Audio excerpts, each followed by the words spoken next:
Menteri Keuangan, Menkeu, Purbaya Yudi Sadewa menegaskan komitmennya untuk memperkuat kembali nilai tukar rupiah terhadap dolar AS bersama Bank Indonesia, BI.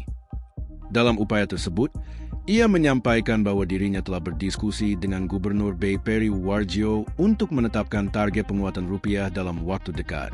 Kesepakatan ini akan diwujudkan melalui langkah sinkronisasi antara kebijakan fiskal yang dijalankan Kementerian Keuangan dan kebijakan moneter dari Bank Indonesia. Menurut Purbaya, kolaborasi ini menjadi strategi penting untuk menjaga stabilitas ekonomi nasional di tengah dinamika global. Langkah tersebut juga diharapkan mampu mengembalikan kepercayaan pelaku pasar terhadap kondisi ekonomi Indonesia. Selain fokus pada stabilitas nilai tukar, pemerintah juga menekankan dampak langsung terhadap masyarakat. Sinkronisasi kebijakan ini diyakini dapat membantu menekan tekanan harga dan meringankan beban kebutuhan pokok. Pemerintah menilai koordinasi yang kuat antara Kemenku dan BI menjadi kunci dalam menjaga kestabilan ekonomi.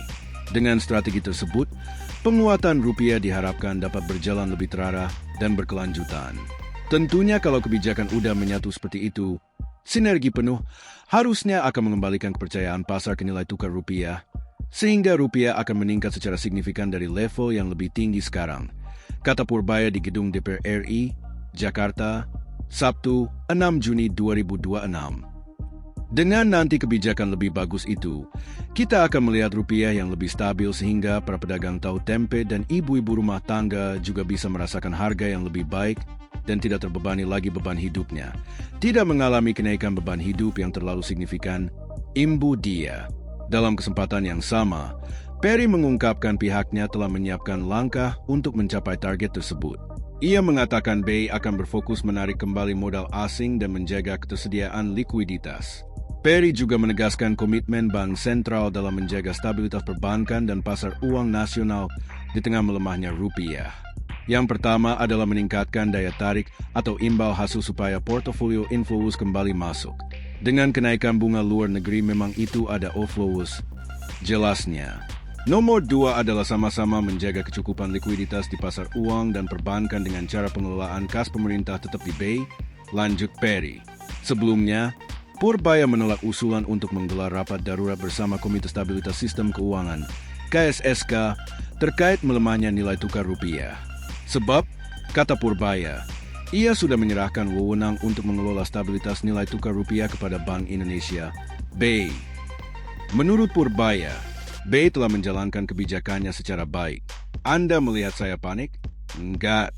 Pada dasarnya, BI masih menjalankan kebijakan dengan baik dan semuanya masih di bawah kendali mereka, kata Purbaya di Gedung DPR RI, Kamis, 4 Juni 2026. Saya serahkan rupiah ke mereka, BI, lanjut dia. Meski demikian, Purbaya memastikan pemerintah tidak berdiam diri melihat nilai tukar rupiah yang terus melemah. Ia mengungkapkan, dari sisi fiskal, pihaknya telah melakukan intervensi langsung ke pasar obligasi. Hal ini dilakukan untuk menjaga stabilitas surat berharga negara, SBN.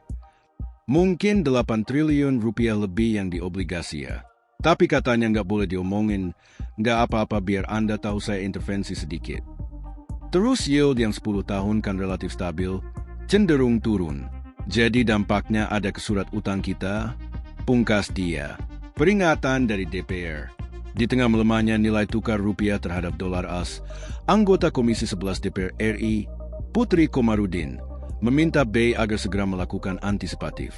Putri menilai langkah antisipatif perlu dilakukan secara serius agar inflasi impor bisa dicegah. Jangan sampai depresiasi rupiah menyebabkan kenaikan biaya bahan baku dan biaya produksi, lalu diteruskan menjadi kenaikan harga barang dan jasa di tingkat masyarakat, ujar Putri, Jumat, 5 Juni 2026. Ia mengingatkan jika transmisi inflasi tersebut terjadi, tekanan terhadap daya beli masyarakat tentu akan semakin berat. Terlebih lagi bagi kelompok kelas menengah dan masyarakat rentan yang saat ini masih menghadapi tantangan pemulihan ekonomi pasca pandemi. Putri menegaskan, Komisi 11 terus mencermati pergerakan kurs rupiah setiap harinya. Ia menyebutkan DPR telah menyoroti dan meminta penjelasan BI terkait pelemahan ini dalam rapat kerja yang digelar pada 18 Mei lalu. Dari rapat tersebut, BI memaparkan bahwa pelemahan kurs rupiah dipengaruhi oleh sejumlah faktor musiman. Di antaranya tekanan kebutuhan pembayaran dividen, kewajiban utang luar negeri, hingga tekanan arus modal keluar akibat ketidakpastian global, ucap Putri. Meski demikian, pihak BEI memastikan nilai tukar rupiah akan segera kembali menguat pada periode Juli hingga Agustus mendatang.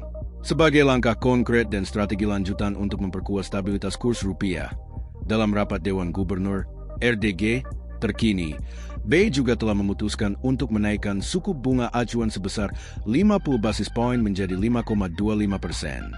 Selain instrumen suku bunga, Putri turut mendorong sinergi antara BEI, pemerintah, dan otoritas terkait untuk mengambil langkah penguatan dari sisi pasokan valuta asing, falas.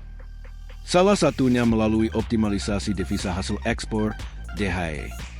Saya juga mendorong BEI bersama pemerintah dan otoritas terkait untuk mengoptimalkan devisa hasil ekspor dari komoditas sumber daya alam. Menurut saya, langkah ini penting untuk memperkuat pasokan valuta asing di dalam negeri, sehingga dapat menjaga stabilitas rupiah, tuturnya.